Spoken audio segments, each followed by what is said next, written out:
Habakkuk. Chapter 1. A pronouncement that Habakkuk the prophet received in a vision. How long, O Jehovah, must I cry for help, but you do not hear? How long must I ask for help from violence, but you do not intervene? Why do you make me witness wrongdoing, and why do you tolerate oppression? Why are destruction and violence before me? And why do quarreling and conflict abound? So law is paralyzed, and justice is never carried out. For the wicked surround the righteous. That is why justice is perverted. Look among the nations and pay attention. Stare in amazement and be astounded, for something will happen in your days that you will not believe even if it is told to you. For here I am raising up the Chaldeans, the ruthless and impetuous nation. They sweep through vast stretches of the earth to seize homes not theirs. They are frightening and fearsome. They establish their own justice and authority. Their horses are swifter than leopards, and they are fiercer than wolves in the night.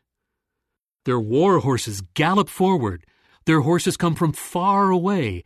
They swoop down like the eagle rushing to feed. All of them come bent on violence. The assembling of their faces is like the east wind, and they scoop up captives like sand. They scoff at kings and laugh at high officials. They laugh at every fortified place. They pile up a dirt ramp and capture it. Then they move forward like the wind and pass through. But they will become guilty because they credit their power to their God. Are you not from everlasting, O Jehovah? O my God, my Holy One, you do not die. O Jehovah, you appointed them to execute judgment. My rock, you established them for punishment. Your eyes are too pure to look on what is evil, and you cannot tolerate wickedness. Why then do you tolerate the treacherous and keep silent when a wicked man swallows up someone more righteous than he is? Why do you make man like the fish of the sea, like creeping things that have no ruler? All of these he hauls up with a fishhook. He catches them in his dragnet, and he gathers them in his fishing net. That is why he rejoices greatly. That is why he offers sacrifices to his dragnet, and makes sacrifices to his fishing net. For by them his portion is rich, and his food is choice. Will he then keep emptying out his dragnet? Will he go on slaughtering nations without compassion? Chapter 2. At my guard post I will keep standing, and I will station myself on the rampart. I will keep watch to see what he will speak by means of me and what I will reply when I am reproved. Jehovah then answered me, Write down the vision and inscribe it clearly on tablets, so that the one reading aloud from it may do so easily. For the vision is yet for its appointed time, and it is rushing toward its end, and it will not lie. Even if it should delay, keep in expectation of it, for it will without fail come true. It will not be late. Look at the one who is proud. He is not upright within himself, but the righteous one will live by his faithfulness. Indeed, because the wine is treacherous, the arrogant man will not reach his goal. He makes his appetite as large as the grave. He is like death and cannot be satisfied. He keeps gathering all the nations and collecting for himself all the peoples. Will not all of these speak a proverb, an allusion, and riddles against him? They will say, Woe to him who accumulates what is not his, for how long, and who makes even greater his own debt. Will not your creditors rise up suddenly?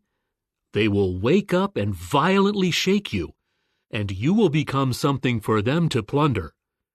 Because you plundered many nations, all the rest of the peoples will plunder you, because of your shedding men's blood and your violence to the earth, to the cities and those living in them. Woe to the one who makes evil gain for his house, so as to set his nest on the height, to escape the grasp of calamity. You have plotted shame against your house. By wiping out many peoples, you sin against yourself. For a stone will cry out from the wall, and from the woodwork a rafter will answer it. Woe to the one who builds a city by bloodshed, and who establishes a town by unrighteousness. Look, is it not from Jehovah of armies that peoples will work hard to feed the fire, and that nations tire themselves out for nothing? For the earth will be filled with the knowledge of the glory of Jehovah as the waters cover the sea. Woe to the one who gives his companions something to drink, adding to it rage and anger, to make them drunk in order to look on their nakedness. You will be glutted with dishonor rather than glory. You too drink and expose your uncircumcised condition. The cup in the right hand of Jehovah will come around to you, and disgrace will cover over your glory. For the violence done to Lebanon will cover you, and the destruction that terrified the beasts will come upon you, because of your shedding men's blood, and your violence to the earth, to the cities and those living in them. Of what benefit is a carved image when its maker has carved it? Of what benefit is a metal statue and a teacher of lies, even though its maker trusts in it, making worthless gods that are speechless? Woe to the one who says to a piece of wood, "Awake," or to a speechless stone, "Wake up, instruct us."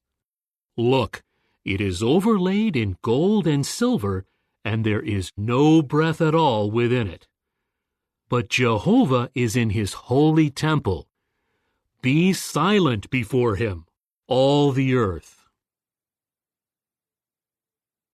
Chapter 3. The Prayer of Habakkuk the Prophet in Dirges. O Jehovah, I have heard the report about you. I am in awe, O Jehovah, of your activity. In the midst of the years, bring it to life. In the midst of the years, make it known. May you remember to show mercy during the turmoil.